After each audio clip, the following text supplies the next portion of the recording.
नमस्कार दोस्तों। ज्योतिष में बृहस्पति ग्रह और कृषि का संबंध। बृहस्पति वृद्धि और उपज का ग्रह होता है। बृहस्पति को विस्तार, ज्ञान, वर्षा, उर्वरता और समृद्धि का कारक माना गया है। कृषि के क्षेत्र में बृहस्पति एक सौम्य ग्रह है जो भूमि को उपजाऊ और किसान को धन्य बनाता है। कुंडली में यदि बृहस्पति बलवान हो तो अच्छी फसल, हरियाली और कृषि में सफलता का संकेत देता है।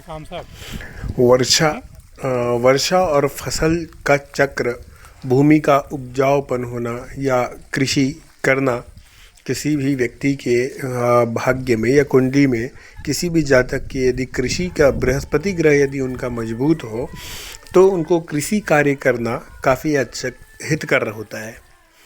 तो प्राचीन ग्रंथों के अनुसार भी बृहस्पति की चाल और गोचर का गहरा संबंध मानसून और वर्षा से भी होता है।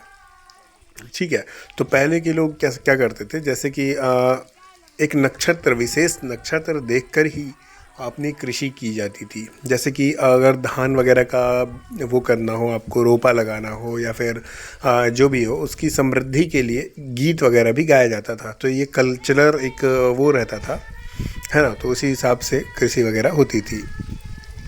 जब बृहस्पति जल राशि कर्क या मीन में होते हैं ना, तो शुभ नक्षत्रों में होता है तो अच्छी वर्षा होती है और धान, मक्का, कपास जैसे खरीफ फसलों को काफ़ी लाभ होता है। यदि बृहस्पति की दृष्टि चतुर्थ, नवम या दशम भाव, कर्म भाव पर पड़े तो यह कृषि को उन्नत योग बनाता है। बृहस्पति ग्रह जो होते हैं ये प्राकृतिक, वैदिक और धार्मिक खेती की पद्धतियों को भी बढ़ावा देते हैं। जिनकी कुंडली में बृहस्पति शुभ होता है वे आमतौर पर जैविक खेती, औषधीय खेती या प्राकृतिक संसाधनों के करीब रहते हैं, है ना।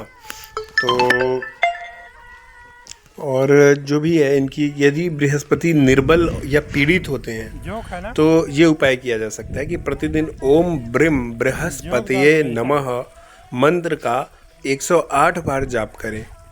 गुरुवार को पीपल के पेड़ में जल भी अर्पित कर सकते हैं। चने की दाल, हल्दी या केले का दान करें, लेकिन ध्यान रखें कि चने की दाल जो रहे उस पर काला छिलका ना हो। ठीक है, तो यदि काला छिलका होता है ना तो वो शनि का भी हो जाता है, इसलिए चने के छिलके को निकाल करके जो दाल बचती है पीली, उसी को किया जाता है। ठीक है, गुरुवार को पीला वस्त्र पहनना, भगवान विष्णु को पीले फूल अर्पित करना, ये सब भी बृहस्पति को मजबूत कर सकता है। ठीक है, और पीला तिलक कंठ में लगाना या फिर सोना धारण करना भी एक तरीके से बृहस्पति को शुभ करने का या मजबूत करने की का तरीका है, एक तरीके से देखा जाए तो। ठीक है, और श्री हरि विष्णु सहस्त्रनाम वगैरह वो तो विवाह वगैरह के लिए रहता है, लेकिन खेती के हिसाब से ना यही सही रहता है।